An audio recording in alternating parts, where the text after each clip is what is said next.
Cancer single friends. Tara, my love, I'm David. Thank you for joining me for your singles reading called The Four Pillars. A little bit of a different singles reading. We'll look at the four pillars of relationship: the emotional, intellectual, sexual, and love nature, and the core values and the lifestyle. And here, what we're going to try to do is ask Spirit to show us your soulmate, the one that's right for you, not your next ex problem, next ex wife, ex husband, rather the one that's the right one for you. Okay, you'll be the right one for them. And I like to look at it as you're super single and available, and because maybe your soulmate's been circling the airport and for a while and can't land because you've been busy doing other things and other people maybe. So now we're clearing a runway and they can come down and land. We're gonna go pick them up. We're gonna take them out on a date and spend a little time with them, get to know them a little bit. I'm gonna see if I can't give you an idea what they're like. So when you do meet them, you'll know. Okay, this is their emotional nature, Three of Wands, and the Ten of Pentacles. Intellectual nature, Ace of Wands, the High Priestess. Okay, here we'll have their sexual and love nature, and here we'll have their core values and lifestyle. So let's just stop here and look at this, because this is the sun and the moon. This is the unconscious and the conscious energy of a person. This is as I like to say, as an astrologer, even that's 90% of us right there. Um, Second. Good news is no bad childhood, right off the bat. So they had a healthy childhood, very solid. With the Ten of Pentacles down here, this is the deep unconscious, because this is their emotional nature anyway. Um, so very solid in the deep unconscious. So what that tells me is they have good self-esteem. They have a solid sense of self-worth, and they know their value. They bring to a relationship that really solid energy of themselves. They know themselves. They are emotionally intelligent, emotionally available. They're also emotionally self-contained. That's really important. So, they don't need someone to complete them. They're not running around desperately looking for love, which you think with the Three of Wands, that's what that might be, but not in this position. It's speaking to actions and threes, and so in their emotions, um, and I'm trying to think. They probably got a fire moon, and here I'm kind of thinking like an Aries moon or a Sag moon more than Leo. See as we go along. Go with Aries or Sag, and let's see what we get. Um, so there's an edginess to them, because I try to think too how they might be as you meet them. So this, I think, would be someone who fidgets a little bit just naturally, and with their leg and their fingers. And I read once that thin people tend to basically fidget a lot more than fat people, and apparently use a lot of calories doing that all day. Go figure. Maybe they're thin. Um, but I think too, this is someone that's open-minded, so they're grounded, but they're open-minded and intellectually curious. Sagittarius Moon, intellectually curious. That's what this is showing. Um, and Sagittarius Moons. I'm strong Sagittarius. I always get along with them really well, because it's just and they're so interesting, and they know things that I know, and hey, did you read? Oh, you did. I did too. Well, did you read their book? Oh, I read that one too. Did you see so and so? Oh, what about this? And it's just can be very animated and upbeat, um, type of energy.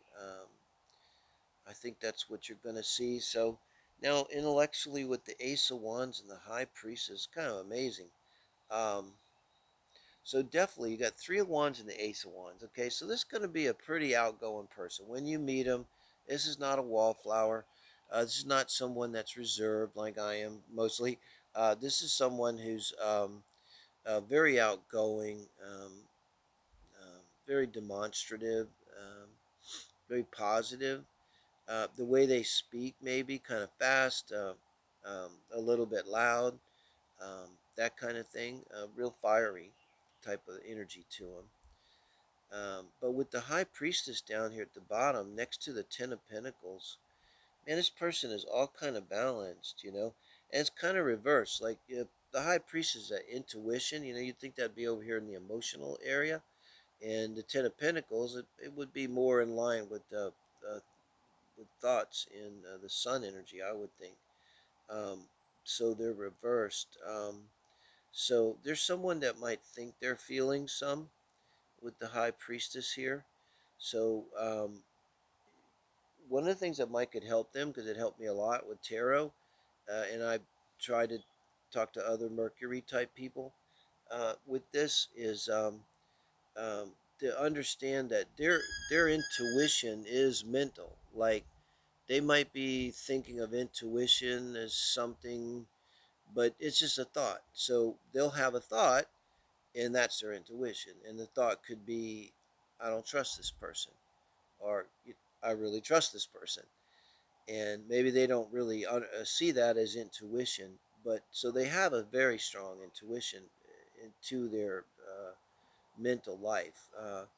But very, and with the Ace of Wands too, there's an instinctualness too. So they may have a an Aries Mercury.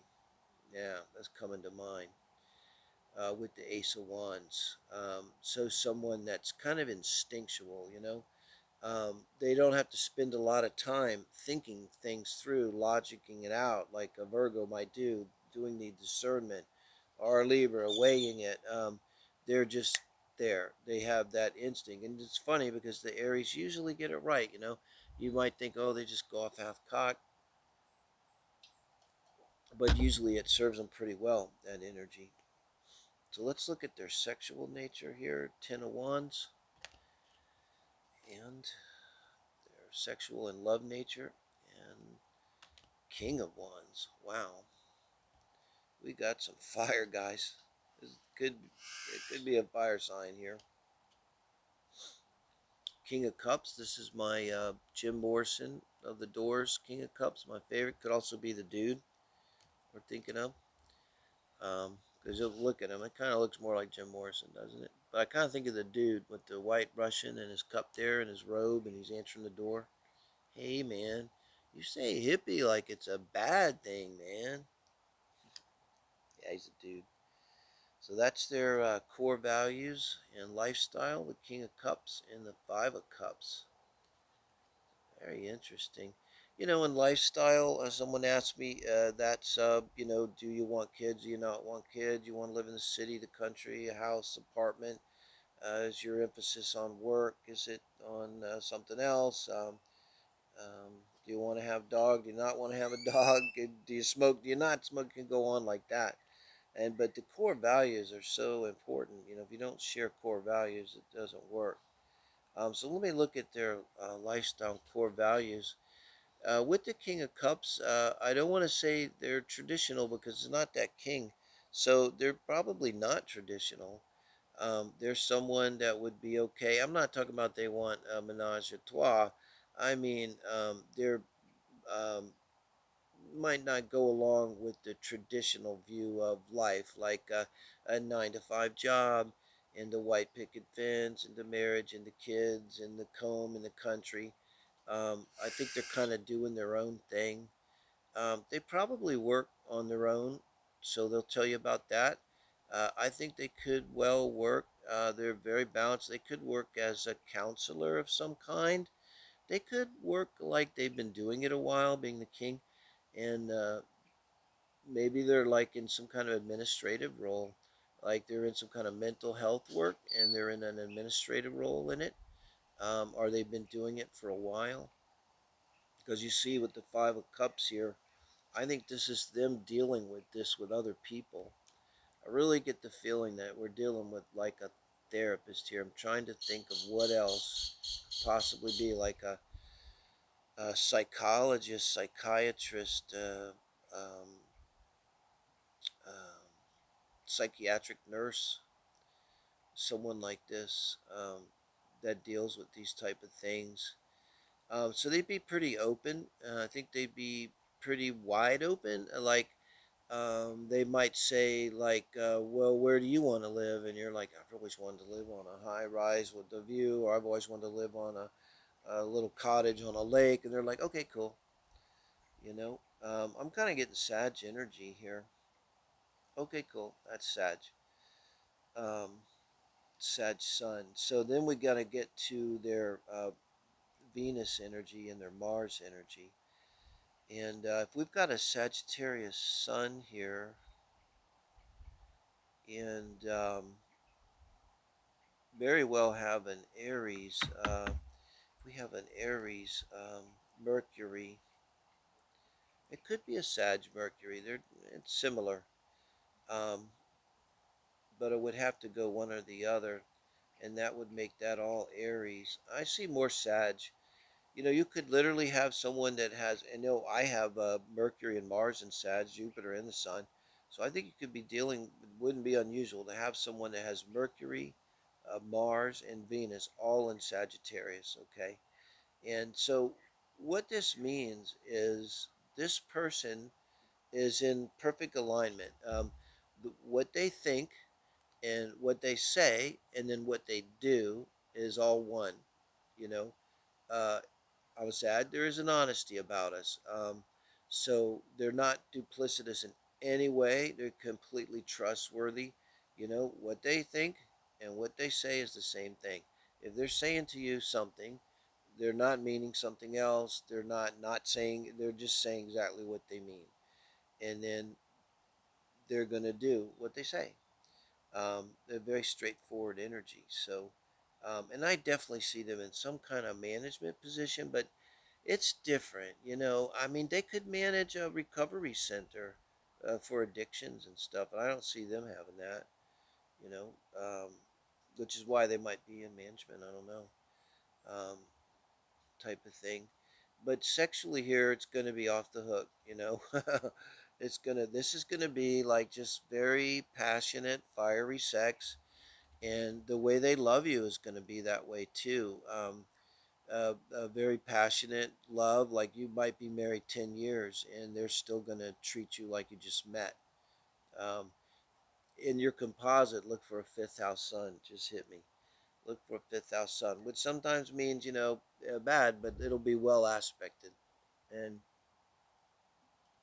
what that means then is that your entire relationship just stays in the romantic phase. It can mean that, particularly if it's a fifth house sun, it's well aspected to the personal planets, has Venus there with it or something. And I think that's what you're dealing with here. Um, so they're going to be quite a pistol in the sack. And I think in terms of their love nature, just really fun, really positive, really outgoing um, type of personality.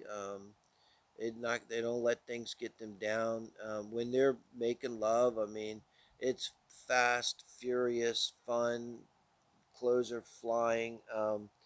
Just be a little careful. I'm not sure what your signs are. If you take like a Sag Mars and combine it with another one, or an Aries Mars, or bones can be broken. You know, yeah, it could be that passionate, guys. I love it. All right, so thank you, Cancers. I hope this gives you some idea what your person's like. Let me know. Appreciate it. Give me a like. It's easy. It's good karma. And I really appreciate everyone subscribing. Thank you, guys. And I should repeat too, all we're back on the schedule. Tuesdays are always Gemini and Cancer. We'll do the singles and the couples reads always on Tuesdays. So thank you guys for joining me.